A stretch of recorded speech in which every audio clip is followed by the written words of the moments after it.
지금부터 내가 하려는 이야기는 술자리 안주거리로 떠드는 흔한 귀신 목격담이 아니다. 이것은 내 인생에서 가장 예민하고 찬란했어야 열대 시절을 송두리째 갉아먹었던, 그리고 20년이 지난 지금도 내 무의식 깊은 곳에 따리를 틀고 있는 어떤 존재에 대한 고발이다. 손끝이 미세하게 떨려오지만 기록하지 않으면 영원히 그 기억에 잡아먹힐 것만 같아 펜을 든다. 사건의 발단은 이사였다. 내가 국민학교 6학년이던 해, 아버지의 사업은 예고도 없이 벼랑 끝으로 내몰렸다. 부도는 거대한 해일처럼 우리 가족의 평범한 일상을 집어삼켰고, 우리는 도망치듯 정든 집을 비워줘야 했다. 아버지는 자존심을 모두 내려놓고 지인들에게 머리를 조아려 극찬을 빌렸고, 그렇게 우리는 겨우 몸만 놓일 수 있는 곳을 마련해 야반도주하듯 이사를 감행했다.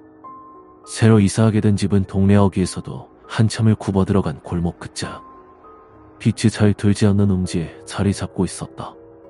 녹슨 대문은 질이 벗겨져 흉물스러웠고, 입구부터 어딘가 눅눅하고 곰팡이 섞인 꺼림칙한 기운이 감돌았다. 집안 형편이 쫄딱 망해서 쫓겨오듯 들어온 주제에 무슨 불평을 하겠냐만, 어린 내 눈에도 그 집은 사람이 살 곳이라기보다는 무언가 숨어있는 곳처럼 보였다. 현관을 지나 집 안으로 들어섰을 때 느꼈던 첫인상은 기이할 정도의 어둠이었다. 한낮임에도 불구하고 실내는 물속에 잠긴 듯 가라앉아 있었다. 단순히 채광이 나쁜 탓이라기보다는 빛이 공간에 스며들지 못하고 겉도는 느낌이었다. 특히 부엌은 이상하리만치 서늘했다. 아니, 서늘하다는 표현은 너무 가볍다. 그곳은 마치 영안실 냉동고 문을 살짝 열어둔 것처럼 뼈속을 파고드는 끈적하고 기분 나쁜 냉기가 고여 있었다. 한여름 폭염이 기승을 부려 아스팔트가 녹아내릴 듯한 날에도 부엌 바닥에 잠깐 누워있으면 이내 오한이 들어 입술이 파랗게 질릴 정도였다. 이사 첫날의 풍경은 아직도 내 뇌리에 선명하게 박제되어 있다.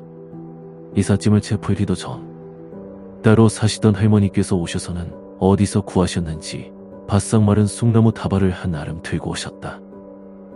어머니, 그게 뭡니까? 냄새나게. 아버지의 만류에도 할머니는 입을 꾹 다무신 채 비장한 표정으로 방마다 쑥을 태우셨다. 매캐한 연기가 집안 구석구석을 회색빛으로 채웠고, 할머니는 무언가 주문을 외듯 옹얼거리며 부정을 씻어내려 애쓰셨다. 이지, 기운이 너무 사납다. 나는 여기 오래 못 있겠다.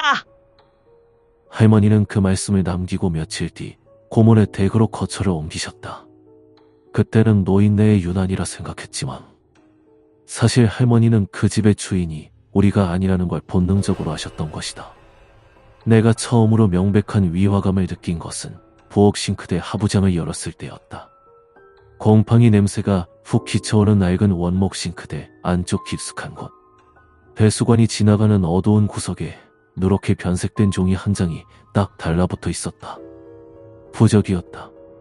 습기를 머금어 쭈글쭈글해진 종이는 원목의 나이테 사이로 스며든 듯 기괴하게 엉겨붙어 있었고, 붉은색 경면주사 문양은 검붉은 피딱지처럼 변해 있었다. 징그럽게 이런 게 왜 여기 붙어 있냐. 떼버려야지. 어머니가 몸을 숙여 싱크대 안쪽으로 손을 뻗으셨다. 수세미로 문질러도 꿈쩍하지 않자 어머니는 손톱으로 부정 모서리를 억지로 긁어내려 힘을 주셨다. 아! 그 순간 어머니의 날카로운 비명이 좁은 부엌을 울렸다. 놀라서 들여다보니 끔찍한 광경이 벌어져 있었다. 오래되어 뒤틀리고 썩어가던 원목 싱크대 바닥에서 마치 짐승의 발톱처럼 날카롭게 일어난 검은 나무거시가 어머니의 엄지손톱 밑을 깊숙이 찌르고 들어간 것이었다. 아, 아파라. 이게 뭐야. 단순한 가시가 아니었다. 좋게 2cm는 되어 보이는 거무튀튀한 나무 조각이 생살을 파고들어 벤치로 잡아당겨도 쉽게 빠지지 않았다. 결국 어머니는 병원에 가서 살을 째고 가시를 빼내야 했고, 며칠 동안 손가락이 퉁퉁 붓고 시커먼 고름이 차올라 꽤나 고생을 하셨다. 마치 그 부적을 건드리면 다친다는 경고처럼 느껴지는 섬뜩한 사고였다. 결국 우리는 그 부적을 떼어내는 것을 포기하고 그 위에 두꺼운 진한 달력을 여러 겹 덧대어 풀로 발라버리는 것으로 타협했다. 그렇게 우리는 싱크대 안쪽 어둠 속에 그 흉물스러운 부적을 봉인한 채 희묘한 동거를 시작했다. 내 방은 현관에서 가장 먼 곳에 있는 제법 넓은 방이었다. 집안이 망해 쫓겨왔던 말든 아직 철없던 국민학생인 나는 나만의 넓은 방이 생겼다는 사실에 징지 설레기도 했다. 징 정리를 마치고 내 책상과 침대를 배치해 놓으니 제법 그럴듯해 보였다. 적어도 그 집에서 보낸 천이 될 밤까지는 그렇게 믿었다. 사건의 서막은 이사 온 지 사흘째 되던 날 밤이었다. 가족들이 모두 잠든 깊은 방. 갑자기 침대 밑에서 거대한 손이 나를 잡아당기는 듯 몸이 바닥으로 쑥 꺼지는 감각이 덮쳐왔다. 중력이 내 몸 위에만 몇 배로 작용하는 듯한 무거움. 손가락 하나 까딱할 수 없었다. 처음 겪어보는 기이한 현상에 당황하고 있을 때 정적을 찍고 그 소리가 시작되었다.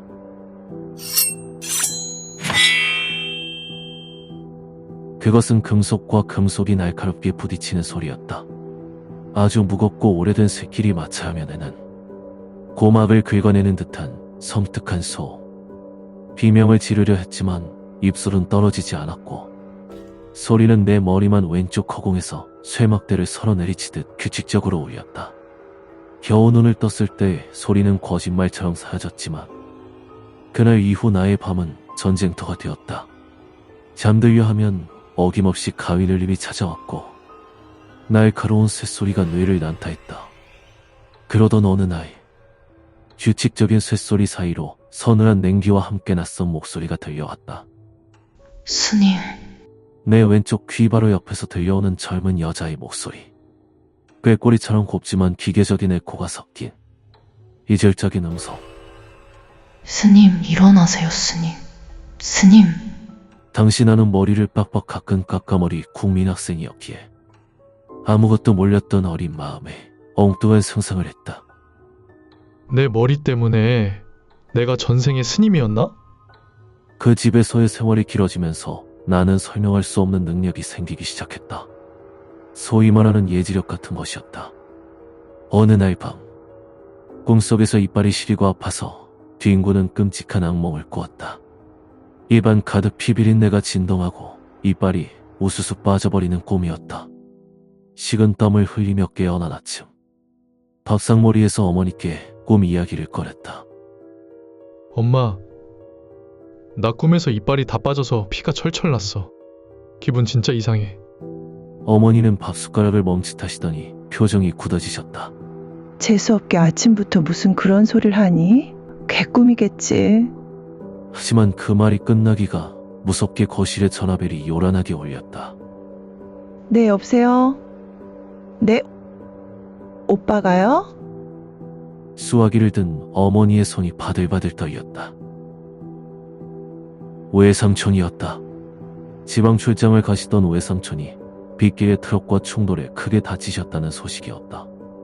이빨이 빠지는 꿈은 흉몽이라는 속설이 내게는 잔인한 현실로 나타난 것이다. 그런 불길한 예감은 빗나가는 법이 없었고 나는 점점 더 고립되어 갔다. 중학교에 진학하고 사춘기가 찾아오면서 밤마다 찾아오는 현상은 더욱 기괴하고 음습하게 변했다. 변성기가 오고 내 몸이 커지자 어느 순간부터 여자의 목소리에서 스님이라는 호칭이 사라졌다. 대신 끈적한 숨소리와 알아들을 수 없는 속삭임이 들리기 시작했다. 가장 끔찍했던 건 자의와 상관없이 몽점을 하게 되는 날들이었다. 보통의 사춘기 소년들이 겪는 자연스러운 현상이라기엔 그 과정이 너무나 찝찝하고 불쾌했다. 가위에 눌려 꼼짝달싹 못하는 상태에서 보이지 않는 여자가 내 몸을 훑고 지나가는 듯한 차가운 감촉이 느껴졌다. 그리고 귓가에 뜨거운 입김을 불어넣으며 알 수 없는 말을 속삭이면 나는 어김없이 몽정을 했다. 쾌락이라곤 전혀 없는 마치 전기를 빨리는 듯한 찝찝한 배소리였다. 다음 날 아침 축축해진 속옷을 처리할 때마다 수치심과 공포가 뒤섞여 속이 메스꺼웠다. 단순히 꿈이 아니었다.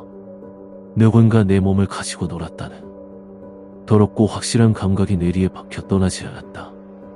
나는 밤이 되는 것이 죽기보다 싫었다. 친구들 사이에서 내 방은 수면실로 불렸다. 놀러온 녀석들은 내 방에만 들어오면 약이라도 먹은 듯 기절해서 잠들었고 깨워도 좀처럼 일어나지 못했다. 친구들은 꿀잠을 잤다며 좋아했지만 나는 알았다. 그 녀석들도 그 방에 가득 찬 무거운 기운에 눌려 정신을 잃은 것뿐이라는 걸. 그렇게 나는 고등학교 3학년이 될 때까지 그 집에서 버텼다. 지옥 같았던 시간을 견뎌내고 대학에 합격한 후 우리 가족은 드디어 다른 집으로 이사를 하게 되었다. 신기하게도 그 집을 나오자마자 나를 괴롭히던 불길한 예지몽들과 끔찍한 가위 눌림은 거짓말처럼 멈췄다. 하지만 내가 26살이 되던 해 그 모든 일들의 진실을 마주하게 되었다. 가족들이 모여 식사를 하던 중 나는 잊고 살았던 20년 전의 기억을 꺼내놓았다. 엄마, 아빠. 사실 나 예전에 국민학교 때 이사 갔던 그 집 있잖아요.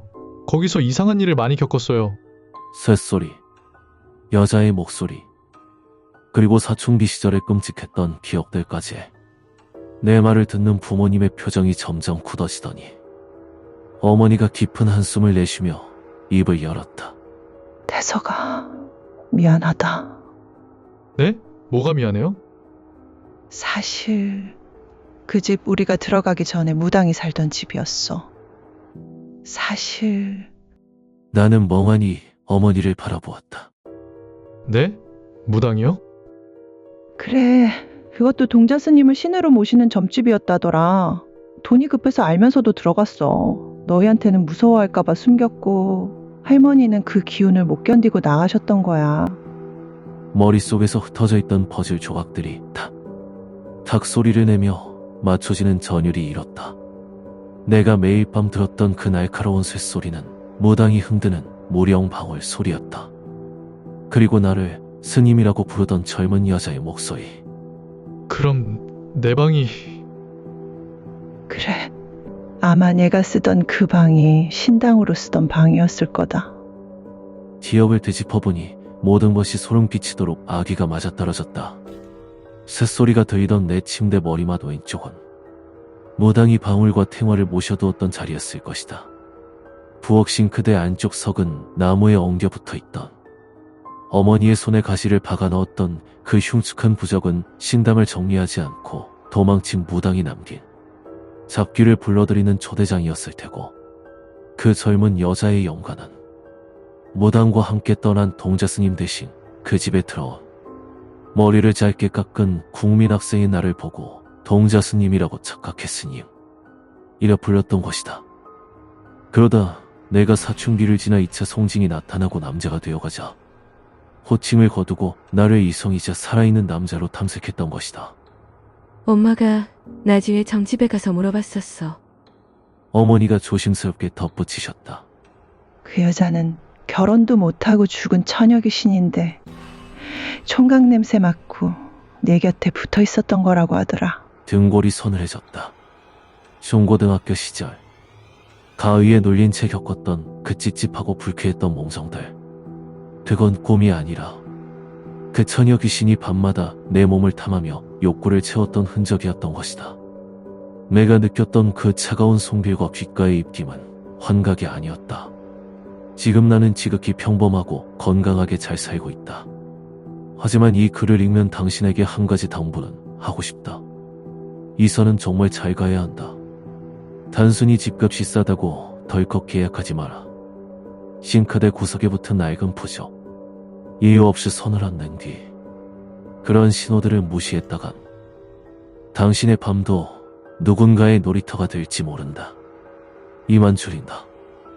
오늘 밤 당신의 이불 속은 부디 당신 혼자만이 차지하고 있기를.